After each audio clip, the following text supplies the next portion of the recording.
2023 quando fechou o top 10. Verá quando é que é a primeira participação dele? Foi em que? 2000, quando é que foi a primeira dele? Para ver se ele já...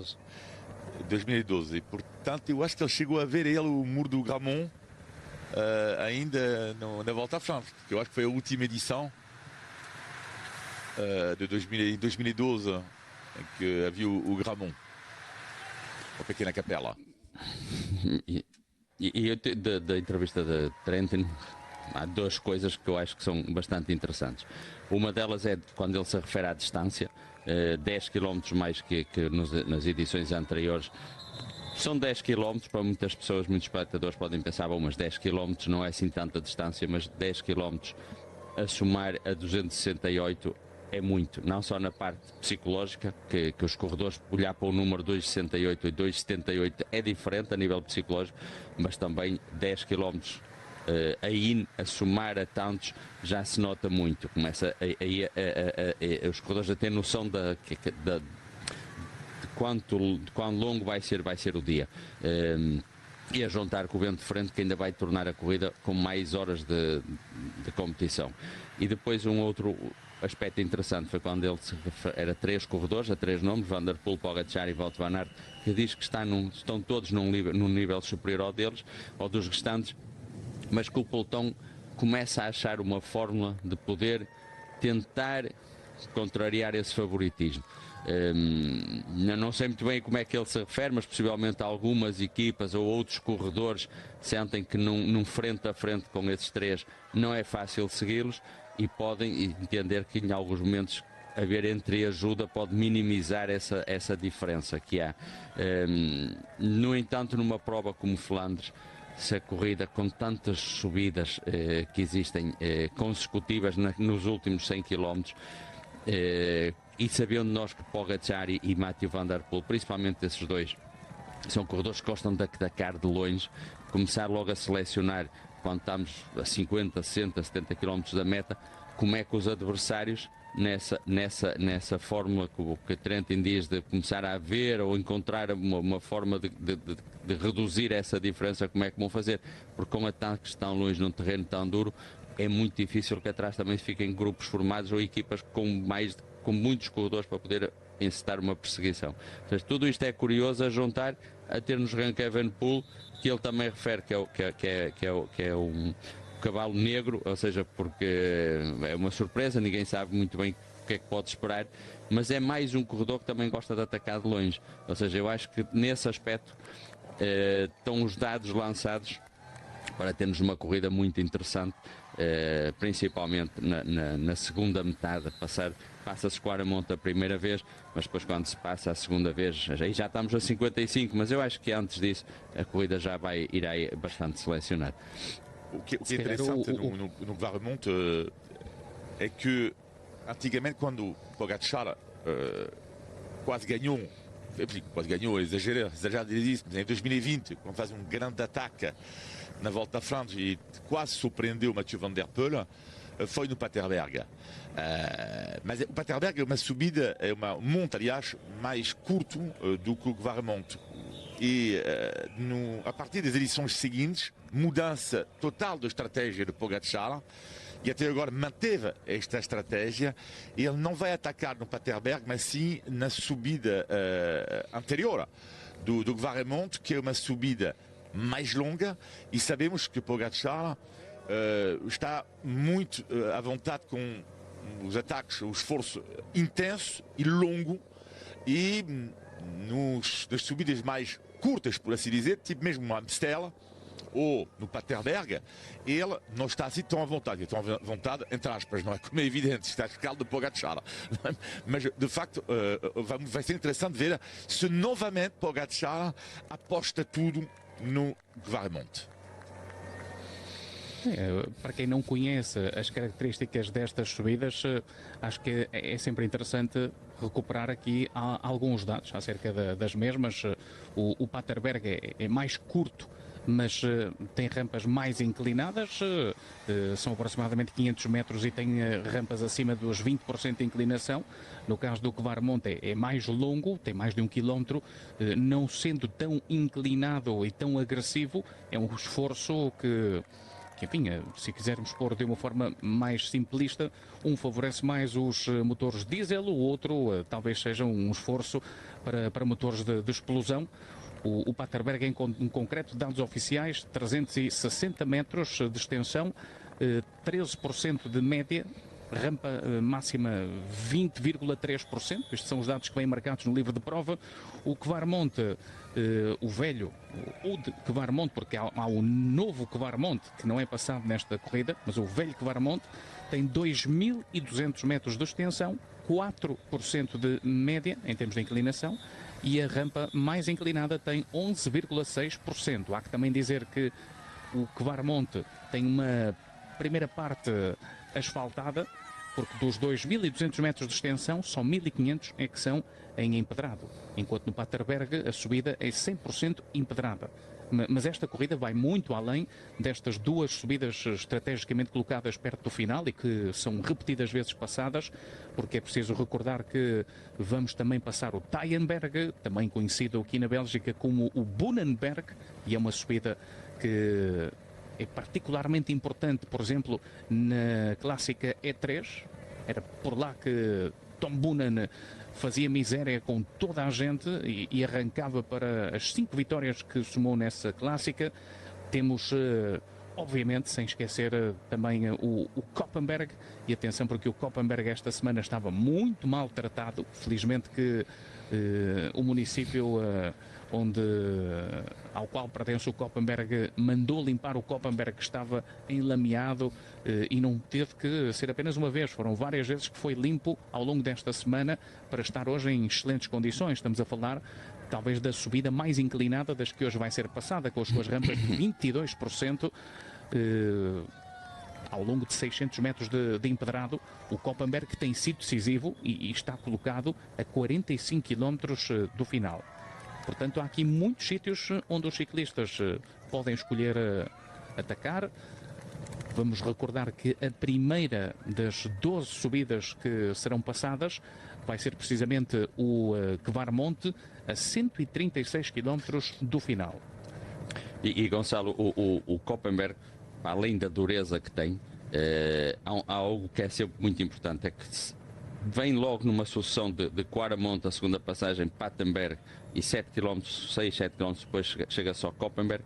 E o Koppenberg, para além da dureza, é o problema da colocação. Quem não entrar na frente, quem não entrar nos primeiros, a subida, porque há sempre gente que descola, a gente que começa a ter mais dificuldade, vai abrindo espaço ou sobe mais devagar, e quem está atrás não tem por onde passar. A subida é tão estreita que não há possibilidade de passar. E o que acontece é que quando chega ao alto, há sempre ali um espaço, muitas vezes, que podes apanhar algum dos favoritos.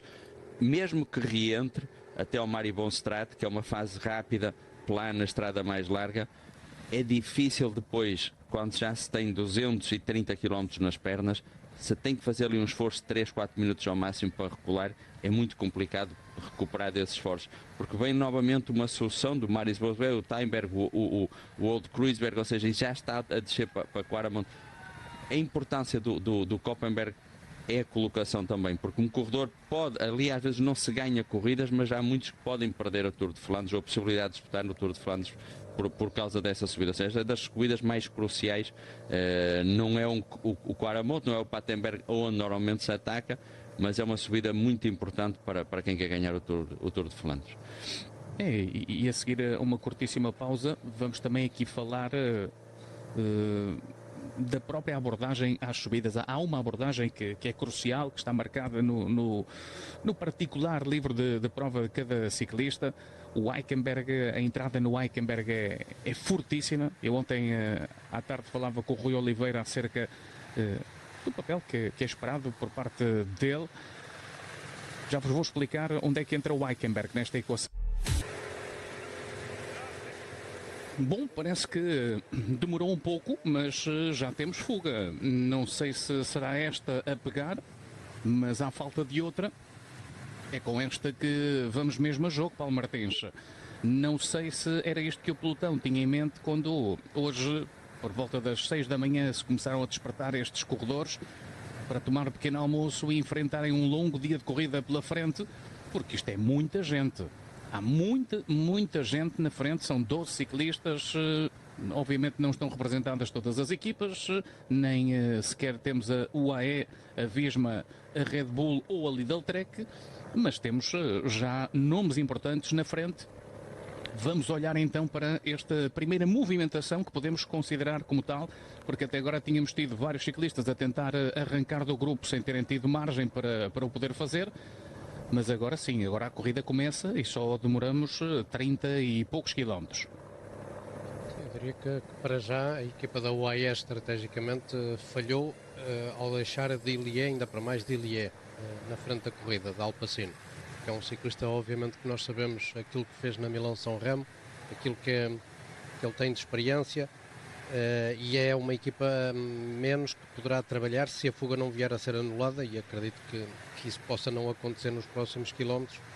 Agora resta saber, e porque eu ia vendo ali alguns elementos da Red Bull e da Visma, se são equipas que se vão aliar nesta perseguição, porque também foram equipas que não meteram ninguém na frente. Agora, eu acredito que estrategicamente não estava montado na cabeça dos diretores desportivos da UAE que aqui estão presentes, de deixar um Alpecin escapar-se nesta altura, porque era uma equipa que eu diria que era a equipa mais perfeita para se aliar à UAE e controlar tudo aquilo que tinha que ser controlado nas primeiras 4 ou 5 horas de competição.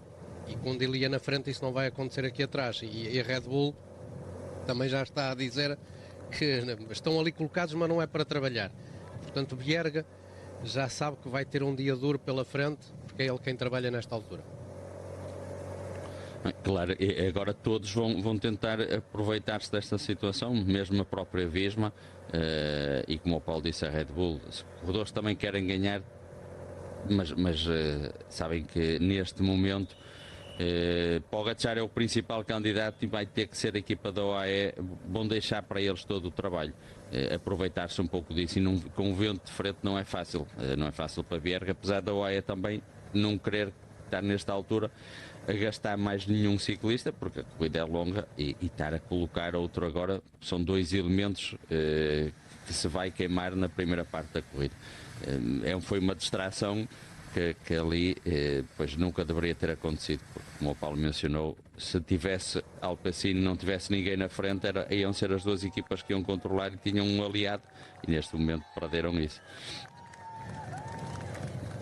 E há pouco vimos o rio Durma, corrida da província de Flandres Oriental. Vamos recordar que estamos numa das 3 regiões da Bélgica, que é a região de Flandres. E dentro desta região de Flandres há várias províncias. E estamos neste momento, o coração desta competição é na província de Flandres Oriental, e podemos ver de facto muitas bandeiras, como já viram, um tal leão, bandeiras de Flandres, e vai ser curioso ver hoje contabilizar se há mais apoiantes de Remco Evenepoel ou de Van Aert, mas de facto é curioso, porque olhando e lendo tudo o que foi dito e escrito sobre os 2 ciclistas, há claramente uma preferência. Enfim, isto é a minha análise, porque não há estudos sobre isto, mas há uma preferência, que é a preferência sobre Van Aert. Vamos ouvir primeiro.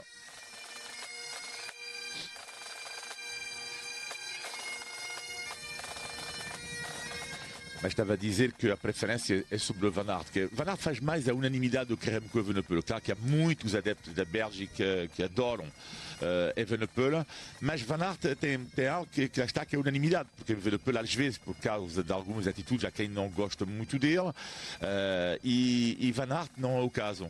E o que eu acho que é importante referir em relação ao Van Aert é que é o facto de haver uma maldição. E quando se fala do amor que a França tinha com Raymond Poulidor, que era o eterno segundo, apesar de ter ganho provas importantes, o mesmo acontece na Bélgica com Van Aert, que é considerado um loser magnífico. Podiam dizer, bem, o loser que já ganhou provas importantes. Sim, mas à escala está da Bélgica e do potencial que tinha Van Aert, ele é um loser magnífico, porque, como eu diria, este ano é o exemplo máximo que lhe aconteceu em 2 grandes provas este ano, no espaço de uma semana, quase na luta para a vitória. Acontece-lhe sempre uma coisa, vai reforçar, eu diria, o seu estatuto de ídolo, e tenho a certeza absoluta que seria uma coisa completamente, uma loucura total, se Van Aert ganhasse hoje a Volta à Flandres. O que seria ainda mais bonito para os belgas, eu diria, seria os 2 Evenepoel e Van Aert, esta dupla estar na frente da corrida.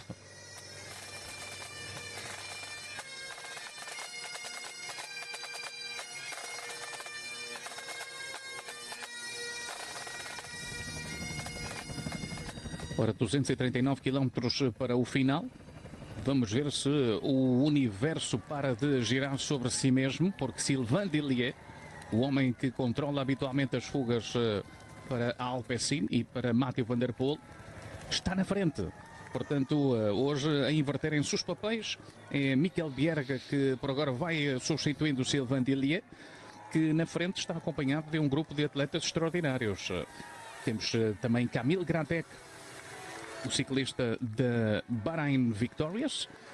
Temos Luc Lampert, que é vencedor de etapa este ano no Paris-Nice e primeiro camisola do Paris-Nice, primeira camisola amarela de edição que comentamos há semanas do Paris-Nice. Luc Lampert, que este ano está na EF Education, estava até o ano passado na equipa da Soudal.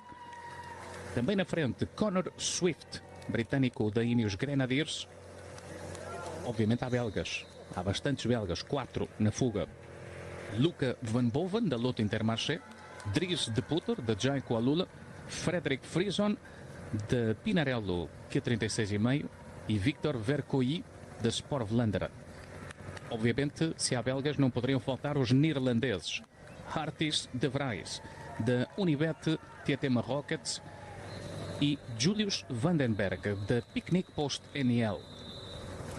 Para fechar, alguns italianos, Eduardo Zamperini, da Cofidis, e temos 2 ciclistas da Burgos, que aqui, como dissemos logo no início desta transmissão, são os primeiros dos seus respectivos países a fazerem uma aparição nesta prova magnífica que é o Tour de Flandres. São o Eric Fagundes, do Uruguai, e o Jambaliem Tsanbayar, da Mongólia. Há pouco disse que eram 12, corrijo, são 13 os ciclistas que estão na frente. E temos então 2 nações estreantes que conseguem logo presença na fuga. Esta vão levar para contar aos netos, seguramente, o Fagundes e o Sanbayar. E Facebook Eurosport já há alguns prognósticos sobre o favorito e o convidado de mistério. Estás a ver, Paulo, eu devia ter colocado Remco Evenepoel nos favoritos, porquê? Porque o objetivo, muitas vezes, do convidado de mistério, para mim, é tentar evitar que o mesmo nome seja muito citado como convidado de mistério. E ao não colocar Evenepoel como favorito, eu sabia que havia o risco que o convidado de mistério ia ser quase só 2 nomes. Remco Evenepoel e Pedersen, foi exatamente isso que aconteceu. Eu devia ter colocado que era Pedersen e Evenepoel nos favoritos. Afonso Rosa, Pogacar e Remco Evenepoel. Bruno Henrique, favorito Mathieu Van Der Poel, convidado mistério Evenepoel. Luís Carvalho, Pogacar, Evenepoel. Lumena Tavares, Pogacar, Trentina. Nuno Sabu, Pogacar, Remco Evenepoel. E mais 2, João Casado, Van Der Poel, Pedersen. E Nadia Santos, Pogacar, Pedersen. Podemos observar o quê? Que o grande favorito, pelo menos para as pessoas em casa, hoje é Pogacar. E que o convidado de mistério, número 1, talvez Evenepoel, na luta com Mats Pedersen.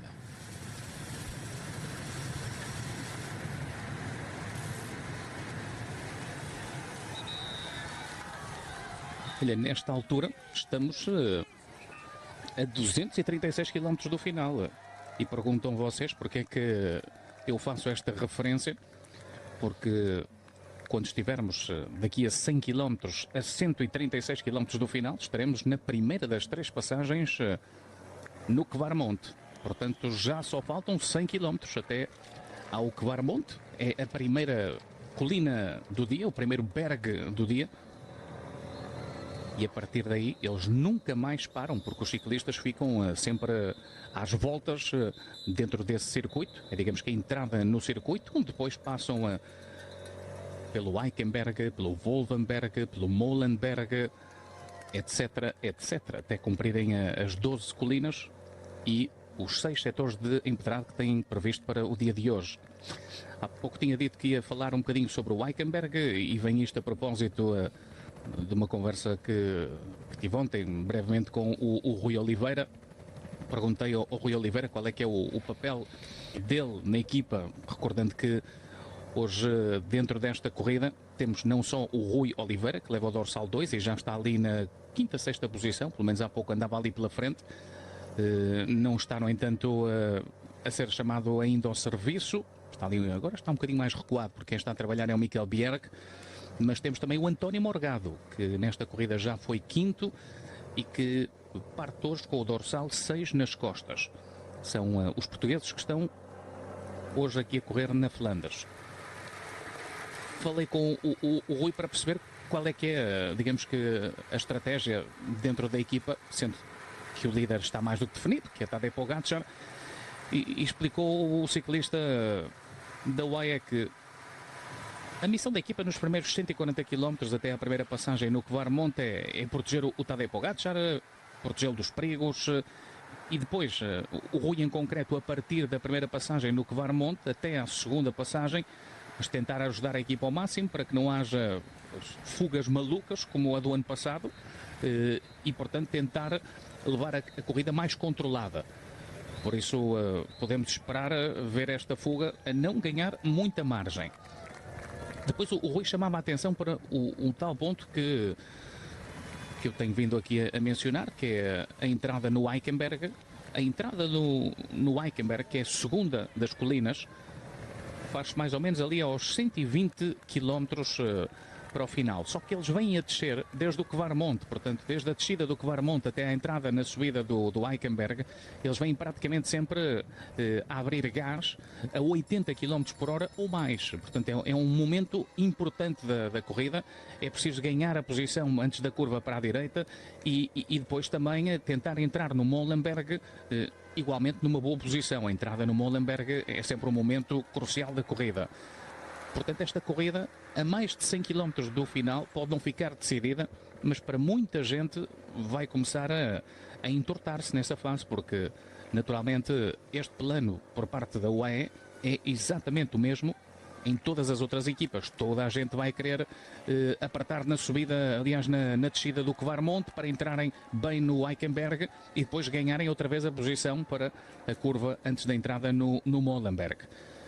Quanto ao vento de frente, o Rui dizia que pode dar-se o caso de que com o vento de frente, para a segunda passagem no Kvarmont, pode haver junção de grupos, isto é, a corrida pode partir-se e depois pode voltar-se a juntar, porque o vento será sempre frontal.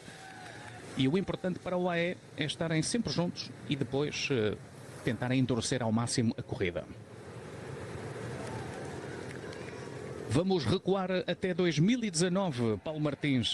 Vimos neste ano um ciclista que nunca tinha ganho qualquer corrida como profissional e que neste dia se estreou pela porta grande, Alberto Bettiol. Exatamente, um ciclista que realmente fez, para mim, das maiores surpresas nas últimas, talvez, 10 edições do Tour de Flandres. Jamais apontaria Alberto Bettiol com a possibilidade de vencer. O que é certo é que ele conseguiu um monumento, um dia de inspiração, um dia magnífico, jamais ele esquecerá, com toda a certeza.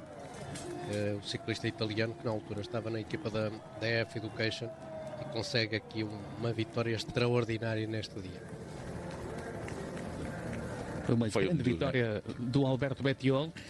Olivier, uma vitória de um homem nascido no Sterrato da Strada Bianca, porque ele é ali da zona à volta de Siena, e que neste dia conseguiu um feito descomunal, não é? Pois provavelmente único na carreira do Alberto Bettiol, mas é daquelas que já ninguém lhe tira. Sim, foi uma das grandes surpresas, eu diria, da história recente da Volta à França. Conhecíamos as qualidades de Bettiol neste tipo de terreno, mas estávamos longe de imaginar que ele ia ganhar esta prova. How did you woke up this morning?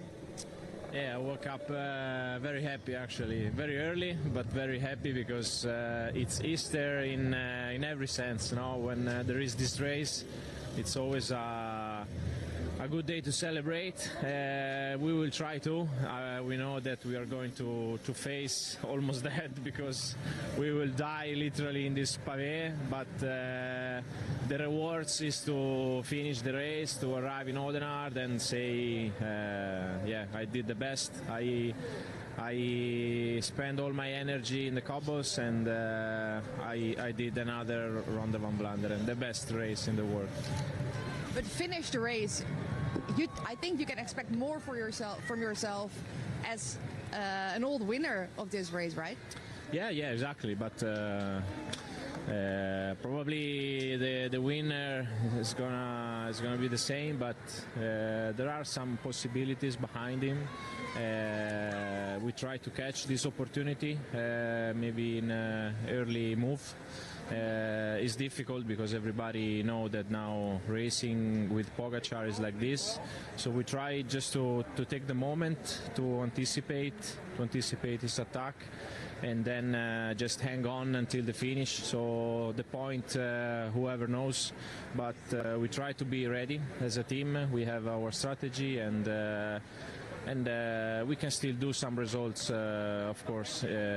Winning is something nowadays almost impossible, but for almost everybody except 3-4 people. But again, we are in the best race for me in the calendar, so we will try to enjoy even the fatigue of this race. Alberto Bettiol vai tentar desfrutar da fadiga provocada por esta corrida, que ele disse em 2 ocasiões é a melhor corrida do mundo.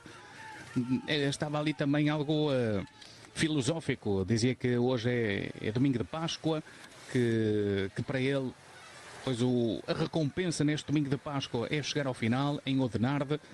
Quando vamos revendo aqui a queda do homem da Total Energy, mais um que vai levar uma medalha, mas esta medalha é diferente, esta fica no corpo.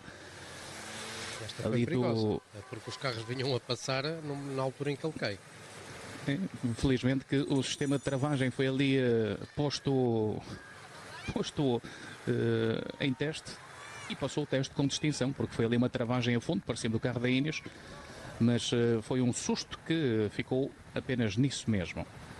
Quanto à entrevista do Alberto Bettiol, a dada altura a Yip van den Bos perguntou-lhe: bom, mas tu como antigo campeão aspirarás a algo mais do que terminar? E ele diz: sim, claro que aspira a algo mais, só que hoje em dia temos que ser realistas e só há 3, se calhar 4 ciclistas que podem ganhar esta corrida. Para os demais é quase impossível, sendo que a XDS Astana, a equipa do Alberto Bettiol, também traz a sua estratégia, também vai tentar agarrar as oportunidades, mas é um Alberto Bettiol, e já tínhamos ouvido o Matteo Trentin também falar desta questão.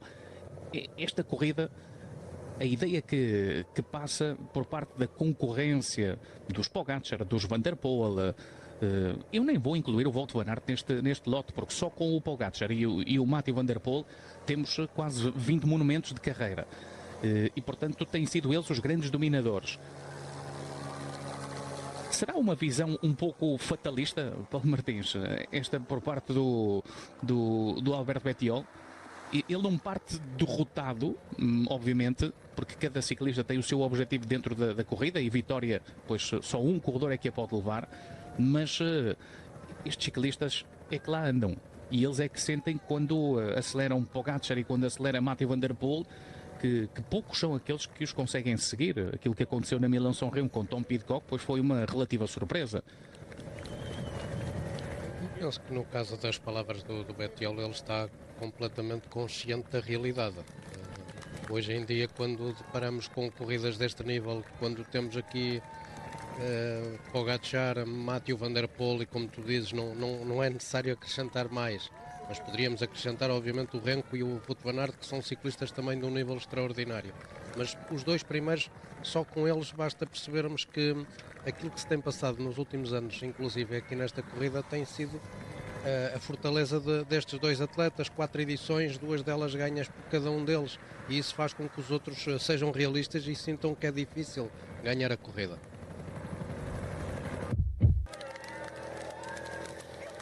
Já vamos vendo o Nils Politt na frente, o que significa que não há 2 Sylvain Dillier no pelotão, só há um. O da Alpecin e mais nenhum. Sylvain Dillier, que controlou quase 2/3 da Milão-São Remo, descolou no Passo del Turquino, voltou a encostar na descida, ainda controlou até a entrada nos 3 Capi. Hoje a equipa da UAE fez o controle numa primeira abordagem com Mikel Bjerg. Agora já lá tem o Nils Politt. E aquilo que vamos observando também é de certa forma curioso, José Azevedo, porque logo ali atrás dos homens da UAE não estão, digamos que as principais equipas deste pelotão. Vamos vendo a Picnic bem formada, vamos vendo a